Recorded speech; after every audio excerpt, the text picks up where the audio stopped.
ಎಲ್ಲರೂ ಹೇಗಿದ್ದೀರಾ? ಎಲ್ಲರೂ ಚೆನ್ನಾಗಿದ್ದೀರಾ ಅಂತ ಅಂದ್ಕೊಂಡಿದ್ದೀನಿ. ನಾನು ಕೂಡ ಚೆನ್ನಾಗಿದ್ದೀನಿ. ಸಬ್ಸ್ಕ್ರೈಬ್ ಮಾಡ್ಕೊಳ್ಳಿ ನಮ್ಮ ಚಾನಲ್ನ, ಲೈಕ್ ಮಾಡಿ, ಕಮೆಂಟ್ ಮಾಡಿ, ಶೇರ್ ಮಾಡಿ.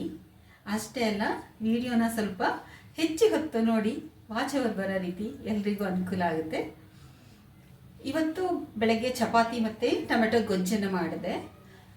ಮಧ್ಯಾಹ್ನ ನಾನು ನನ್ನ ಮಗಳು ಇನ್ನೇನು ಅನ್ನ ಸಾಂಬಾರು ಮಾಡೋದೇನು ಅಂತ ಹೇಳಿ ಆ ತಿಂಡಿನೇ ತಿಂದ್ಬಿಟ್ವಿ ನಾವು. ಈಗ 5 ಗಂಟೆಗೆ ಈಗ ಅಡುಗೆ ಮಾಡ್ತಾಯಿದ್ದೀನಿ. ಅಡುಗೆಗೆ ಅನ್ನ ಕೂಗಿಸಿಟ್ಟಿದ್ದೀನಿ. ಇವಾಗ ಅನ್ನ ಕೂಗ್ತು. ಅದ್ರ ಜೊತೆಗೆ ಮೂಲಂಗಿದು ಹಸಿ ಗೊಜ್ಜು ಮಾಡ್ತಾಯಿದ್ದೀನಿ. ಜಜ್ಜಿ ಮೂಲಂಗಿ ಅಂತ, ಜಜ್ಜಿ ಮೂಲಂಗಿ ಹಸಿ ಗೊಜ್ಜು. ನೋಡಿ, ಈ ಮೂಲಂಗಿ ಎಷ್ಟು ಒಂದು ಉಪಯೋಗ ಅಂತ ಅಂದರೆ, ಕಾನ್ಸ್ಟಿಪೇಷನ್ ಅಂತ ಯಾರೆಲ್ಲ ಬಳಲ್ತಾ ಇರ್ತಾರೆ ಅವ್ರಿಗೆ ಇದು ದಿವ್ಯ ಔಷಧ ಅಂತಲೇ ಹೇಳ್ಬೋದು. ಒಂದು ಮಾತಿದೆ, ಆಹಾರ ಔಷಧಿಯಾಗಿರಬೇಕು, ಔಷಧಿ ಆಹಾರ ಆಗಬಾರ್ದು ಅಂತ. ಅದಕ್ಕೆ ಅಡುಗೆ ಮನೆಯಲ್ಲಿ ಔಷಧಿಯನ್ನು ನಾವು ಕಂಡುಕೊಳ್ಬೇಕು. ನಾವು ತಿನ್ನುವಂಥ ಆಹಾರದಲ್ಲಿ ಔಷಧಿಯನ್ನು ಕಂಡುಕೊಳ್ಳೋದ್ರಿಂದ ನಾವು ಹೊರಗಿನ ಒಂದು ಮೆಡಿಸನ್ ಏನು ತಗೊಳ್ತೀವಿ, ಕೆಮಿಕಲ್ಸ್ ಏನಿರುತ್ತೆ, ರಾಸಾಯನಿಕ ಪದಾರ್ಥ, ಅದು ನಮ್ಮ ಶರೀರವನ್ನು ಸೇರೋದು ತಪ್ಪುತ್ತೆ. ನಾವು ಈ ರೀತಿ ಚಿಕ್ಕ ಚಿಕ್ಕ ಒಂದು ಪುಟ್ಟ ಆರೋಗ್ಯವನ್ನು ಅಡುಗೆ ಮನೆಯಲ್ಲೇ ಕಂಡಿಡ್ಕೊಳ್ಳೋದ್ರಿಂದ ಮನೆಯಲ್ಲಿರೋರು ಎಲ್ಲರೂ ಕೂಡ ಆರೋಗ್ಯವನ್ನು ಕಾಪಾಡ್ಕೋಬೋದು. ಅವರ ಆರೋಗ್ಯಗಳನ್ನು ನಾವು ಕಾಪಾಡ್ಬೋದು. ಆ ಒಂದು ಶಕ್ತಿ ಮನೆಯ ಗೃಹಿಣಿಗೆ ಇರುತ್ತೆ. ಆ ನಿಟ್ಟಿನಲ್ಲಿ ನಾನಿವತ್ತು ಜಜ್ಜಿ ಮೂಲಂಗಿ ಹಸಿ ಗೊಜ್ಜನ್ನು ಮಾಡ್ತಾಯಿದ್ದೀನಿ. ಹೇಗೆ ಮಾಡ್ತೀನಿ ಅಂತ ಹೇಳಿ ನಾನು ತೋರಿಸ್ತೀನಿ. ನೋಡಿ, ಮೂಲಂಗಿನ ತೊಗೊಂಡಿದ್ದೀನಿ. ಅಂದರೆ ಇಷ್ಟು ಹಾಕ್ಕೊಳ್ಳಲ್ಲ, ನಾನು ಕಡಿಮೆ ಹಾಕ್ಕೊಳ್ತೀನಿ. ಅದ್ರ ಜೊತೆಗೆ ನೋಡಿ, ತೆಂಗಿನಕಾಯಿ ಸ್ವಲ್ಪ ಒಂದೇ ಒಂದು ಸ್ಪೂನಷ್ಟು ಕಡಲೆ ತೊಗೊಂಡಿದ್ದೀನಿ. ಜಾಸ್ತಿ ತೊಗೊಳ್ಬೇಡಿ, ಸ್ವಲ್ಪ ಥಿಕ್ನೆಸ್ ಆಗಿರಲಿ ಅಂತ ಅಂದ್ಬಿಟ್ಟು ತೊಗೊಂಡಿದ್ದೀನಿ. ಬೇಕಾದರೆ ನೀವು ಚಟ್ನಿನೇ ಗಟ್ಟಿಯಾಗಿ ಮಾಡ್ಕೊಂಡ್ರೂ ಆಗುತ್ತೆ. ಕೊತ್ತಂಬರಿ ಸೊಪ್ಪನ್ನು ಇಟ್ಕೊಂಡಿದ್ದೀನಿ ಸ್ವಲ್ಪ. ನೋಡಿ, ಕಾಯನ್ನು ಇಷ್ಟು ತುರ್ಕೊಂಡಿದ್ದೀನಿ ನಾನು. ಇವಾಗ ಯಾವ ರೀತಿ ಮಾಡೋದು ಅಂತೇಳಿ ನೋಡೋಣ ಬನ್ನಿ. ಮೆಣಸಿನ್ಕಾಯಿನ ನಾನು ಒಲೆ ಮೇಲೆ ಸುಟ್ಬಿಟ್ಟು ತೊಗೊಳ್ತೀನಿ. ಅದನ್ನು ಹೇಗೆ ಅಂತ ತೋರಿಸ್ತೀನಿ. ನೋಡಿ, ಮೂಲಂಗಿಯನ್ನು ಮೇಲ್ಗಡೆದೆಲ್ಲ ತೆಕ್ಕೊಳ್ತೀನಿ. ಇವಾಗ ಇದನ್ನು ಸಿಪ್ಪೆನ ನಾನು ತೆಕ್ಕೊಳ್ತೀನಿ.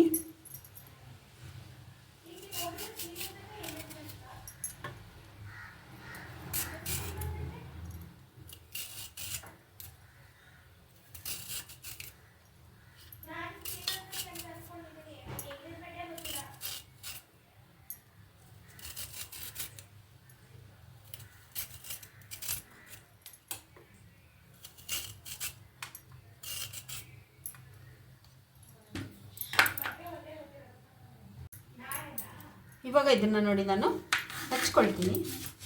ಚಿಕ್ಕದಾಗಿ ಹೆಚ್ಚಿಟ್ಕೊಂಬಿಡೋಣ.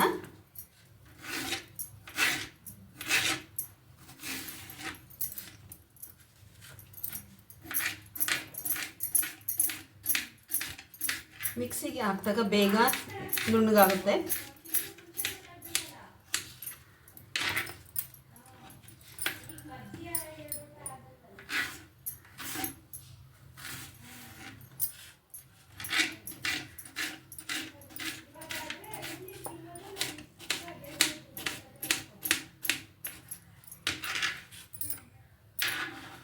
ನೋಡಿ, 2 ಹಚ್ಕೊಳ್ತಾ ಇದ್ದೀನಿ ನಾನು.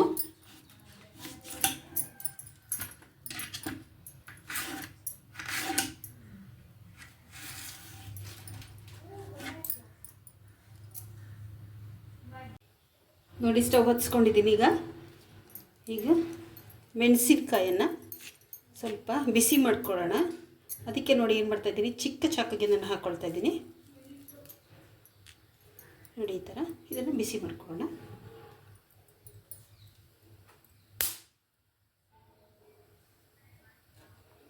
ಈ ಥರ ಸುಟ್ಕೊಳ್ಳೋದ್ರಿಂದ ತುಂಬ ಚೆನ್ನಾಗಿರುತ್ತೆ. ಹಸಿದೇ ಹಾಕೋದಕ್ಕಿಂತ ಈ ಥರ ಬೇಯಿಸ್ಕೊಂಡೇ ಹಾಕೋಬೇಕು. ಯಾವುದೇ ಚಟ್ನಿ ಮಾಡಿ ನೀವು ಈ ಥರ ಮಾಡ್ಕೊಳ್ಳಿ, ಇಲ್ಲಾಂದರೆ ಎಣ್ಣೆ ಹಾಕ್ಬಿಟ್ಟು ಸ್ವಲ್ಪ ಹುರ್ಕೊಳ್ಬೋದು. ಇದೊಂದು 2 ಇದೆಯಲ್ಲ ಸಾಕು. ಈ ರೀತಿ ಬಿಸಿ ಮಾಡಿಕೊಂಡ್ರೂ ಚೆನ್ನಾಗಿರುತ್ತೆ. ಸಾಕು, ಇಷ್ಟು ಬಿಸಿ ಮಾಡಿಕೊಂಡ್ರೆ. ಈಗ ಸ್ಟವನ್ನು ಆಫ್ ಮಾಡ್ಕೊಂಡ್ಬಿಡ್ತೀನಿ. ಇವಾಗ ನೋಡಿ, ಒಂದು ಮಿಕ್ಸಿ ಜಾರ್ಗೆ ನಾನು ಇದನ್ನು ಎಲ್ಲನೂ ಹಾಕ್ಕೊಳ್ತಾ ಇದ್ದೀನಿ. ತೆಂಗಿನಕಾಯಿ, ಕೊತ್ತಂಬರಿ ಸೊಪ್ಪು ಎಲ್ಲನೂ ಹಾಕ್ಕೊಳ್ತೀನಿ.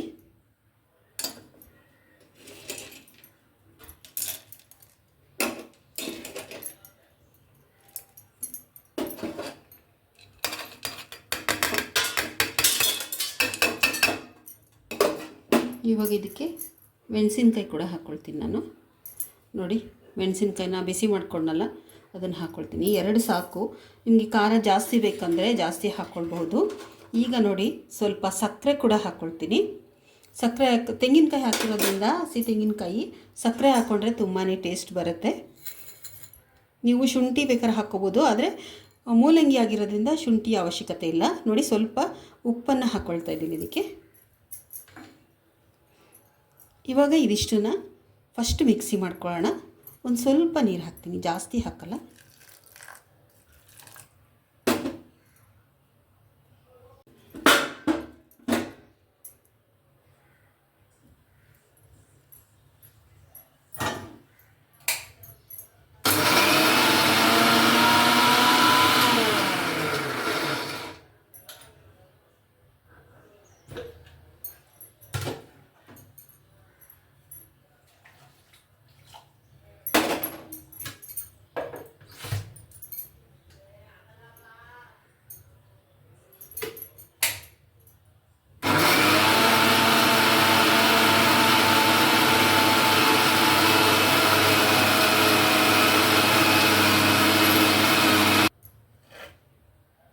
ಇವಾಗ ನೋಡಿ, ಇದು ಚಟ್ನಿ ರೆಡಿಯಾಗಿದೆ. ಚಟ್ನಿ ರೆಡಿಯಾಗಿರೋದಕ್ಕೆ ನಾನು ಹುಣಸೆಹಣ್ಣು ಹಾಕ್ಕೊಂಡಿಲ್ಲ, ದಾಪ್ಕ ಇದೆಲ್ಲ ಹುಣಸೆಹಣ್ಣು ಹಾಕಿಲ್ಲ. ಯಾಕೆ ಹಾಕಿಲ್ಲ ಅಂದರೆ ಇದಕ್ಕೆ ನಾನು ಮೊಸರನ್ನ ಹಾಕ್ಕೊಳ್ತೀನಿ. ಇವಾಗ ನೋಡಿ, ಇದನ್ನು ನಾನು ಇದಕ್ಕೆ ಸೇರಿಸ್ಕೊಳ್ತೀನಿ.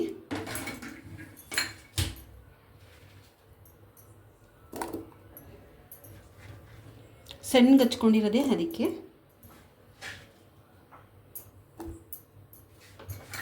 ತುಂಬ ಚೆನ್ನಾಗೂ ಇರುತ್ತೆ, ತುಂಬ ಒಳ್ಳೆಯದು ಆರೋಗ್ಯಕ್ಕೆ.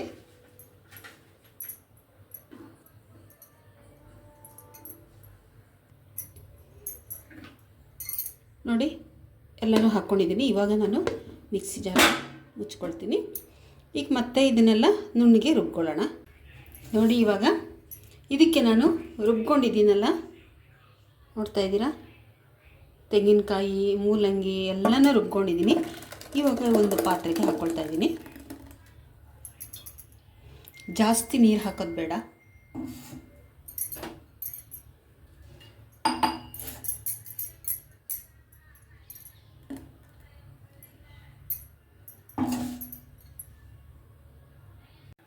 ಇವಾಗ ನಾನು ಇದಕ್ಕೆ ಮೊಸರನ್ನು ಸೇರಿಸ್ಕೊಳ್ತೀನಿ. ನೋಡಿ, ಮೊಸರು ಸೇರಿಸ್ಕೊಳ್ಳೋಣ.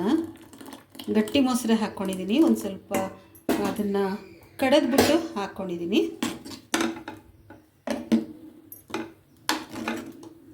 ನಿಮ್ಗೆ ಎಷ್ಟು ಬೇಕಷ್ಟು ಮೊಸರನ್ನ ಹಾಕ್ಕೊಳ್ಬೋದು.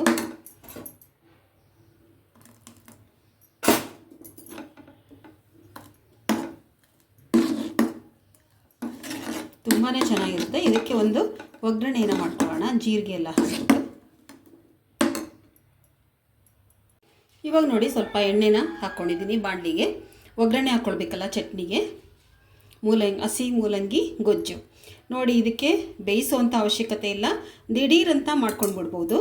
ಈಗ ನೋಡಿ, ಸ್ವಲ್ಪ ಉದ್ದಿನಬೇಳೆ ಹಾಕ್ತಾಯಿದ್ದೀನಿ.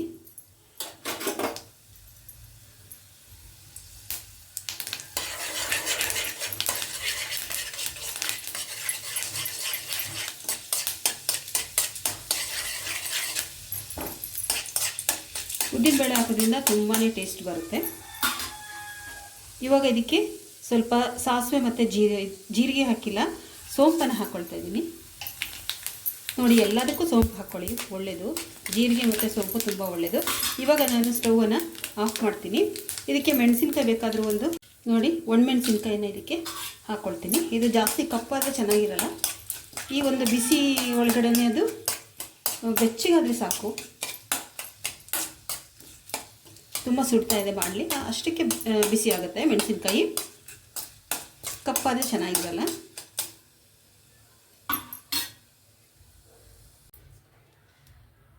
ನೋಡಿ, ಇದಕ್ಕೆ ಇವಾಗ ನಾನು ಒಗ್ಗರಣೆ ಮಾಡ್ಕೊಂಡಲ್ಲ ಅದನ್ನು ಸೇರಿಸ್ಕೊಳ್ತೀನಿ.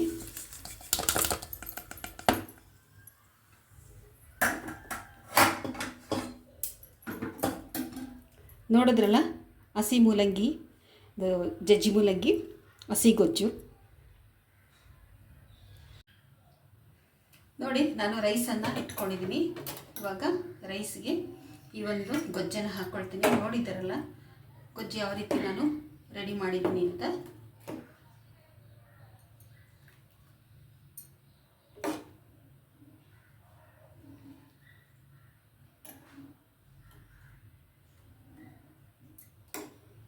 ಇವಾಗ ಇದನ್ನು ಕಲಿಸ್ಕೊಂಡು ತಿಂದರೆ ತುಂಬಾ ಚೆನ್ನಾಗಿರುತ್ತೆ.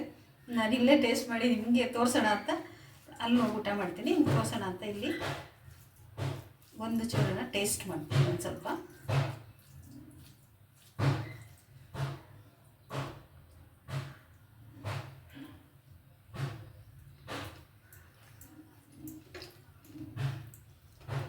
ತುಂಬ ಚೆನ್ನಾಗಿದೆ. ನಿಮಗೆ ಖಾರ ಎಷ್ಟು ಬೇಕು ಅಷ್ಟು ಹಾಕ್ಕೊಳ್ಳಿ, ಮಾಡಿ ತುಂಬ ಚೆನ್ನಾಗಿರುತ್ತೆ. ಮಾಡಿ ನೋಡಿ. ಇದರಿಂದ ನಾನು ಹೇಳಿದ್ನಲ್ಲ ಮೂಲವ್ಯಾಧಿ ಅಂದರೆ ಕಾನ್ಸ್ಟಿಪೇಷನ್ ಅಂತ ಏನಿದೆ ಅದು ಇದರಲ್ಲಿ ಸುಲಭವಾಗಿ ನೀವು ವಾಸಿ ಮಾಡ್ಕೊಳ್ಬೋದು. ಯಾವುದೇ ರೀತಿ ಮೆಡಿಸಿನ್ಗಳು ಕೂಡ ಬೇಕಾಗಿಲ್ಲ. ಡಾಕ್ಟರ್ಗಳು ಕೂಡ ಹೇಳ್ತಾರೆ ಇದನ್ನು ತಿನ್ನಿ ಅಂತ ಆಯುರ್ವೇದದಲ್ಲಿ. ಅದಕ್ಕೆ ಇದನ್ನು ಹೆಚ್ಚಿಗೆ ಬಳಸಿ ಆರೋಗ್ಯವಂತರಾಗಿರಿ. ಇವತ್ತಿನ ವಿಡಿಯೋ ನಿಮಗೆ ಇಷ್ಟ ಆಗಿತ್ತು ಅಂತಂದರೆ ಲೈಕ್ ಮಾಡಿ, ಶೇರ್ ಮಾಡಿ, ಕಮೆಂಟ್ ಮಾಡಿ. ಅಷ್ಟೇ ಅಲ್ಲ, ಸಬ್ಸ್ಕ್ರೈಬ್ ಮಾಡ್ಕೊಳ್ಳಿ ನಮ್ಮ ಚಾನಲ್ನ. ಆರೋಗ್ಯವೇ ಭಾಗ್ಯ. ಆಹಾರ ಔಷಧಿ ಆಗಿರಬೇಕು ಹೊರತು ಔಷಧಿ ಯಾವತ್ತೂ ಆಹಾರ ಆಗಿರಬಾರ್ದು. ಈ ವಿಡಿಯೋನ ನೋಡಿದ್ದಕ್ಕೆ ತುಂಬ ಧನ್ಯವಾದಗಳು.